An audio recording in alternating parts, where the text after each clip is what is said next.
Comme promis, je vous l'ai dit que j'allais vous tenir au courant de la moindre actualité sur le rappeur YNW Melly. Eh bien, c'est ce que je vais faire dans cette vidéo. Je vais aussi vous parler de Rof, qui a lâché pas mal de révélations sur la Mafia Cafri. Je vais aussi vous parler dans cette vidéo du rappeur Wafi N'Luchi, qui a refusé un accord avec la justice et a décidé d'aller jusqu'au procès.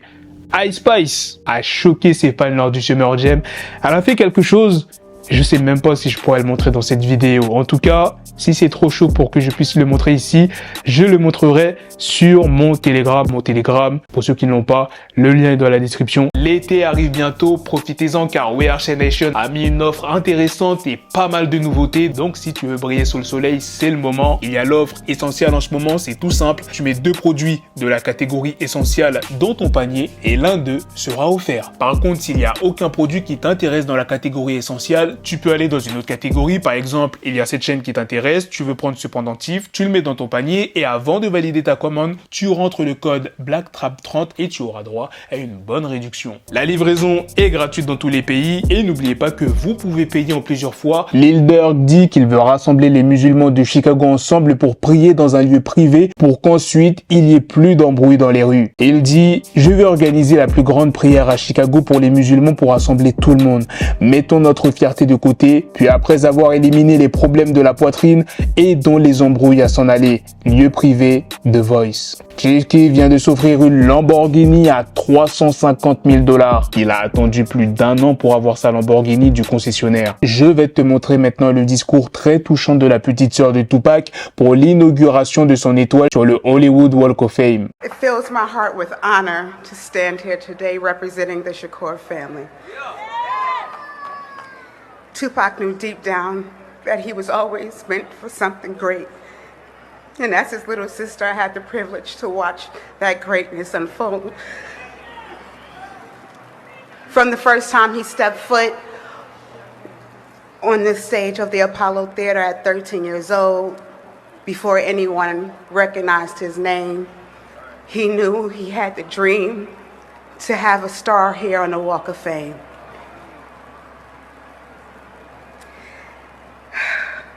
And now we gather here today to unveil Tupac's star, not only paying tribute to his contribution in the music industry, but also speaks volumes to the lasting impact he's had on this world. Today we're not just honoring a star on the ground, but we're honoring the work and the passion that he has put into making his dreams come true. His heavenly star will shine a little brighter today. And once again, he has made us all extremely proud. We love you, Tupac. Lil Wayne, un rappeur renommé et une figure influente de l'industrie musicale, a révélé dans une récente interview avec Rolling Stone le seul affrontement versus qui l'intéressait. Lorsqu'on lui a demandé contre qui il aimerait se battre, il a donné une réponse inattendue. J'étais intéressé par un affrontement entre Mixtape, Weezy et Lil Wayne. Ça aurait été fou. C'est ce qu'a déclaré Lil Wayne. Lorsque le journaliste a répondu « Donc, tu serais seul sur scène ?» Lil Wayne a répondu « Oui. Quel autre artiste tu penses? Il n'y a pas d'autre artiste qui peut se tenir à côté de moi sur scène. Désolé. » En dehors de Jay-Z, les fans attendent avec impatience que Lil Wayne participe à un affrontement versus, mais la question reste: qui serait un adversaire digne de Lil Wayne? En décembre 2022, Wiz Khalifa a lancé son chapeau dans la conversation et a déclaré qu'il aimerait affronter Lil Wayne dans une bataille versus. Wiz avait déclaré à DJ Superstar Jay lors d'une interview: « Je pense que ce serait amusant. Parce que Wayne est un très bon performeur. Moi et lui, nous échangerions des tubes. Ce serait dur. Et nous fumons tous les deux beaucoup de weed. Je pense que ce serait plus comme un concert qu'un versus. » Lors d'un live Instagram le samedi 10 juin, Bossy Badass a réagi à la nouvelle que Wafi N'Luchi avait reçu une offre de plaidoyer de 20 ans dans son affaire de racket. Il a exprimé sa frustration que Lucci soit en prison pour des accusations RICO, insistant sur le fait que le rappeur d'Atlanta n'a pas commis les crimes dont il est accusé. procès. Plus tôt cette semaine, le procureur du comté de Fulton, Fani Willis, avait recommandé une peine de 20 ans si Wafi Ennouchi plaidait coupable de meurtre au premier degré, de racket, d'agression aggravée et de violation de la loi sur la prévention du terrorisme des gangs de rue. Wafi Ennouchi a rejeté l'offre et a choisi de porter l'affaire devant les tribunaux. Moussi Badaz a également partagé son opinion sur l'offre de plaidoyer faite par le procureur du comté de Fulton, Fani Willis, à Wafi Ennouchi. Il a affirmé lors de son live qu'il sait que Wafi Ennouchi ne mérite pas les accusations qui lui sont portées. La rappeuse américaine Ice Spice, connue pour son tube Munch, a récemment fait sensation lors d'un concert au Summer Jam en adoptant une pose très suggestive. Elle s'est retournée pour montrer ses fesses et son entrejambe, cachée uniquement par sa main. Cette séquence a rapidement fait le tour de Twitter et est devenue virale, suscitant de nombreuses réactions de la part des internautes qui estiment qu'elle va trop loin dans sa manière de se montrer et de provoquer. Le procès pour double meurtre du rappeur Wayne W. Melly, de son vrai nom Jamel Demon, est sur le point de commencer après la fin de la sélection du jury. Le vendredi 9 juin, un jury de 12 personnes a été sélectionné pour le procès. Les déclarations d'ouverture du procès sont prévus pour le 12 juin à 9h, heure de l'Est. Le procès de Wayne W. Melly peut être suivi en direct dans son intégralité via la chaîne YouTube Law & Crime. Snoop Dogg est en train de tourner un ou plusieurs clips réalisés par Allen Hughes, c'est le réalisateur de Menace to Society, pour son prochain projet. Tiakola vient d'atteindre la barre des 5 millions d'auditeurs par mois sur Spotify. Le rappeur Rick Ross a dévoilé son nouveau jet privé customisé. Le 13 Block vient d'annoncer un retour pour juillet 2023. Kylian Mbappé a été aperçu aujourd'hui à Clairefontaine avec les Jordan 1 Travis Scott. Une collaboration sortira le 23 juin entre les deux artistes Nicki Minaj et Ice Spice. Le morceau s'appelle Barbie World. Récemment, Rof a fait des révélations sur les tensions qui existaient au sein de la mafia Cafri. Il a commencé à partager ses informations sur Instagram où il a consacré de nombreuses stories à ce sujet. Parmi les points importants qu'il a soulignés, il a mentionné que ces tensions ont contribué à la chute du collectif légendaire.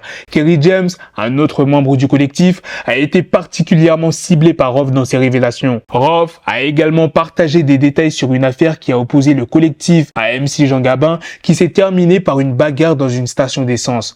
Dans son explication de cette affaire, Rof a critiqué Kerry James. Il a également expliqué pourquoi certaines collaborations entre les deux artistes ont été annulées en raison de paroles de Rof que Kerry n'a pas validées. Rof a préféré rester fidèle à ses convictions plutôt que de modérer ses propos et de ne pas apparaître sur les morceaux en question. De plus, Rof a accusé Kerry James de l'avoir plagié. Il a fait référence à la mélodie de la chanson La Sirène 1 et 2, affirmant que les notes de piano dans le morceau de Kerry James ressemblent étrangement à celles de sa propre chanson que pour les vrais. Rof a également partagé des messages de soutien et d'autres preuves que Kerry James l'a attaqué dans ses paroles. Rof a exprimé sa déception en déclarant « On vous a vendu une fausse amitié, vous méritiez de savoir la vérité. Je leur ai tellement donné, ils ont tellement voyagé, mangé dans ma main, profité de mes avantages et de ma générosité. Ils ont pris leur aise comme mes fils. Je leur ai même écrit des couplets entiers. J'ai rien dit. » Pour l'instant, Kerry James et les autres membres de la Mafia Cafri n'ont pas répondu aux révélations de Rof. Il est possible que Rof ait encore d'autres informations à révéler. DJ Drama, le célèbre DJ et producteur de mixtape, aurait été la cible d'un vol à Toronto. Selon les rapports, 3 hommes masqués ont montré des chaînes et une montre qui appartiendrait à DJ Drama dans une vidéo postée sur Instagram par le rappeur de Toronto, Top 5. Dans la vidéo, les voleurs présumés brandissent les accessoires coûteux et font un cri de ralliement à Drake. L'un des hommes masqués crie à la caméra « C'est ce que tu obtiens pour ne pas avoir vérifié. Salut à mon gars, Greasy, hein, Triple G's, tu sais comment on bouge. » Les rapports suggèrent que DJ Drama aurait été volé de ses bijoux lors de son événement au Nightclub Century à Toronto le samedi 10 juin. Il aurait été laissé ensanglanter bien qu'aucune vidéo du vol présumé n'ait été mise en ligne. Il est important de noter que DJ Drama et Drake ont réglé leurs différends il y a plusieurs années. Leur querelle a commencé en 2015. À ce jour, DJ Drama n'a pas encore commenté publiquement l'incident. Voilà les gars, c'est la fin de cette news, c'est aussi la fin de cette vidéo. Dites-moi dans les commentaires qu'est-ce que vous en pensez de toutes les news que je vous ai présentées dans cette vidéo. Sur ce, on se donne rendez-vous très prochainement pour d'autres vidéos news. Prenez soin de vous la famille. Peace.